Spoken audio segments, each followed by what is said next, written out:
Hi guys, welcome back to another video, and in this video we're going to be doing a retro restoration on Apple's second ever iPhone, the iPhone 3G. This iPhone was sent in to me along with an iPad first generation 32GB in mint condition from Aidan. He sent me an iPhone for us a while back. Massive thanks to Aidan for sending this in. He has an absolutely amazing iPhone collection. It's absolutely massive, and he's going to be doing a collection video on that very soon, so go ahead and check out his YouTube channel. Link will be down below, Asjpalms. Now this here is an iPhone 3G. Now it's in very rough condition. It has big cracks along the back. It has a cracked screen and scratches all over. And in this video, we're going to be completely restoring it with a new housing, a new screen, a new battery, as well as a new dock connector, which I'll go into why we need to do that a bit later. But you can see here that there is massive cracks on the back and is missing bits of plastic all over. So it looks like it's been abused throughout its life, and today we're going to be making this thing look brand new. Why? No one's actually going to be using this phone. It's purely just for my collection, and I just enjoy fixing up phones, and even old ones like this. I have the parts on hand, so I might as well put them to use and fix up an old iPhone. Now this was the second iPhone Apple ever released, so it is kind of cool to take a look back and repair one of these completely and give it a new housing, a new life. So we're also going to be downgrading this thing back to iOS 2.0. This isn't going to be an instructional video on how to do that, although I do have a video that I can recommend to you guys to watch, so we'll talk a little bit about that later. But right now I went ahead and opened up the 3G and just attached a new screen to make sure that the screen we're going to be putting on this actually does work. Now, the iPhone 3G and 3GS are really easy phones to work on when it comes to screen replacements. If you crack your glass, you can just take the LCD out of the glass frame and go ahead and buy another one and just slap it in. And that's something that the 3G and 3GS are absolutely great for. Screen replacements are easy and, are very cheap to do, whereas modern screens, the glass is laminated to the LCD, meaning you'd have to replace both of those at once, and that's why they're sort of more expensive. So the iPhone 3G and 3GS are cheaper iPhones to repair, even when they were current iPhones. Taking out the logic board here, there's only a few screws holding all that in, and you can see that is probably the thinnest thing in this phone. The thing that makes the phone so fat is actually just where the battery's placed, and that comes out quite easily. Next up, we're going to take the vibrator out. You can see that it's a little bit loose in its housing, but still does function and still works just fine. Next up, we're going to go ahead and take out the power button, volume controls, and a mute switch assembly. Now this is by far the hardest part of any restoration on an iPhone, is just getting these back into the new housing and getting the mute switch to work is probably the hardest thing to do. It is quite difficult because it may look like the switch is flicking and working. You put it back together and then it doesn't work and you have to rip everything apart. Now I got lucky and it worked first try for me, but sometimes it takes me a few goes to try and get it back up and running.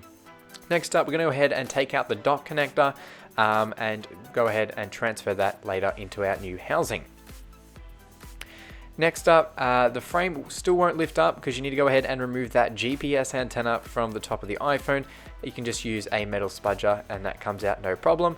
Then we go ahead and remove the metal frame. Now this actually would be what supports the structure of the iPhone 3G. It's very strong and it's also quite heavy compared to what I was expecting it to be. When you're in the phone, you also want to transfer over the little chrome pieces from the camera, the headphone jack, as well as the little grills from the speaker and microphone. This is our new housing. You can see just how much cleaner the insides look of this housing. Now I had these laying around because I purchased a massive heap of iPhone 3G and 3GS parts, and now I'm just putting them to use on some older iPhones that need fixing up. You can see here, this is how I lay out all of my parts whilst I'm doing an iPhone repair or restoration.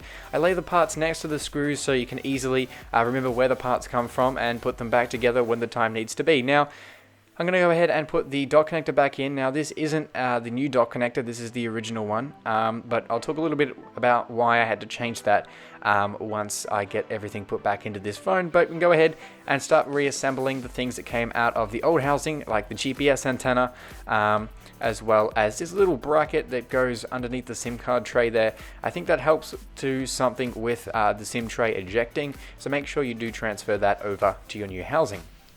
Next up, go ahead and put the chrome little inserts in with the camera and go ahead and put the camera bracket back into the iPhone. After making sure everything's aligned up, we can go ahead and install the power button and volume button assembly. Now I did skip this on the video because it was extremely difficult to do and get aligned and actually properly working, but it may take a few times to get everything aligned up, so just be patient with that. That is the hardest part of this restoration. Next up, we can go ahead and put the vibrator in and attach its little bracket and screw that all down. Now, adding all these parts in actually secures the frame. The frame around the metal frame around the device is actually just held in by other parts. So it kind of just sits there and then everything else screws down into it. Next up, we're going to put the battery back into the device and press that down, making it stick nice and good. And we go ahead and put the logic board back in and without screwing it down, just so I can go ahead and test out all the functions of the phone are working, like that mute switch and volume controls, power button, things like that. So once you go ahead and connect all that, we can go ahead and turn it on and test it out. Now the battery died on me, and you can see that you can still see the icons on the display, but the phone is off. You can't tap on anything or anything like that. So I charged it back up and it's working just fine yet again, and I can go ahead and test out the functions of the device, like the mute switch and things like that. Once I can confirm they work, I can go ahead and take the screen off and begin work on the screen. Now the screen itself has some dust and residue inside the LCD and glass, so we can go ahead and take the LCD out and just give that a clean with a microfiber cloth, just to clean it up and get the dust and dirt out of the screen. Also do this on the actual frame digitizer, and we go ahead and put the screen back in and screw everything back down, and now we should have no dirt or dust in between this screen and glass.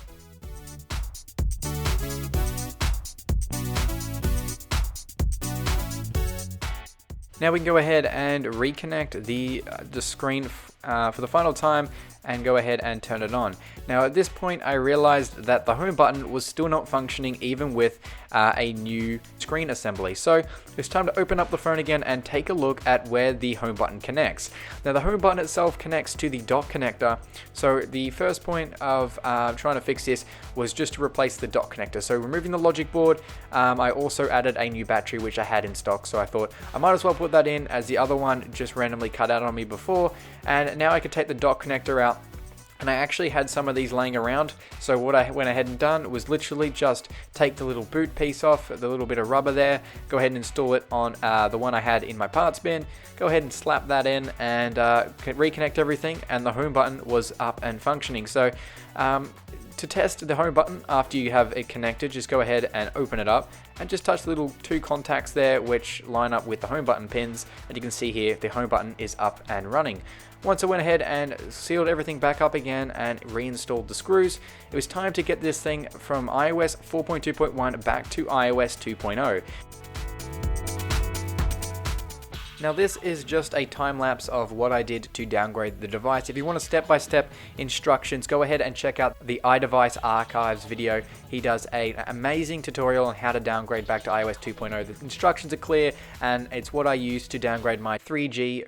Pretty much all you go ahead and do is restore a custom firmware after you put the device into a special DFU mode, and then once you do that, you'll be on a jailbroken version of iOS 2.0, and then that will allow you to restore with iTunes, again iOS 2.0 stock, and then that will actually fail, and you just use an application like Reboot to kick it out of recovery, and then you'll boot back into iOS 2.0. Now like I said, if you want a step-by-step instruction video, go ahead and check out the iDeviceArchives video. Link will be down in the description.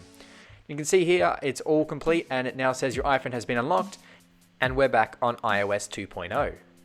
Removing the plastic protective film from the back of the new housing will really show off just how shiny this iPhone now looks.